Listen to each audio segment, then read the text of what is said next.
Good evening সকলকে। বিকালবেলাতে মা আর আমি, সন্ধ্যা হয়ে গেছে এখন, মা আর আমি একটু বেরিয়েছি ঘুরতে। তো যাই একটু ঘুরি। তো দিদি বললো আমি আর যাবো না, তোরাই ঘুরাই। তাই মা আর আমি বেরিয়ে পড়েছিলাম। এখানে বাচ্চাগুলো করার সময় খেলা করছিলো, সাইকেল চালাচ্ছিলো। বিকালবেলায় মোটামুটি এখানে সবাই বেরোয়, তো বেশ ভালো লাগে। আর এখানে জায়গাটাও বেশ সুন্দর। তো এখানে আগের ভিডিওতে হয়তো দেখেছিলাম, এখানে আগে একদিন এসেছিলাম। তো সেদিন সন্ধ্যা লেগে গেছিলো বলে হয়তো বুঝতে পারোনি।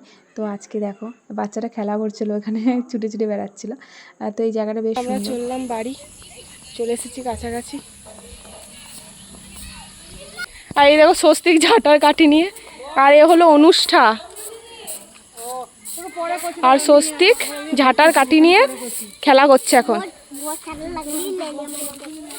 ঝাঁট দিচ্ছে। ও ঝাঁটই দেবে বড় হয়ে। খাওয়া হয়ে গেছে।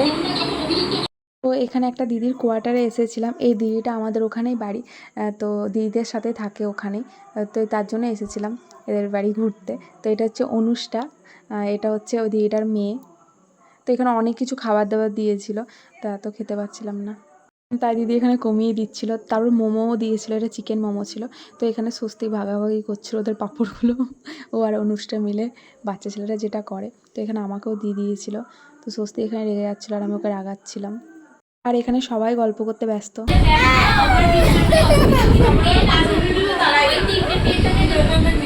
তো ওরা এখানে কার্টুনগুলো দেখছিল, হাসছিল, এত হাসছিল যে কি বলবো তোমাদেরকে।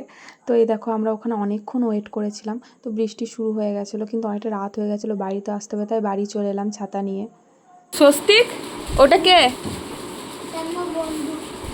ওটা তোমার বন্ধু?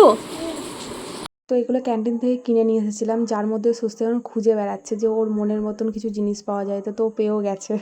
কত জিনিস দেখ স্বস্তি, ক্যান্টিনে কত জিনিস। এই চাউমিন, আর এখানে আছে স্প্রাইট। অন্য কিছু খেতে ইচ্ছা করছে না, তাই আছে চাউমিন খাচ্ছি।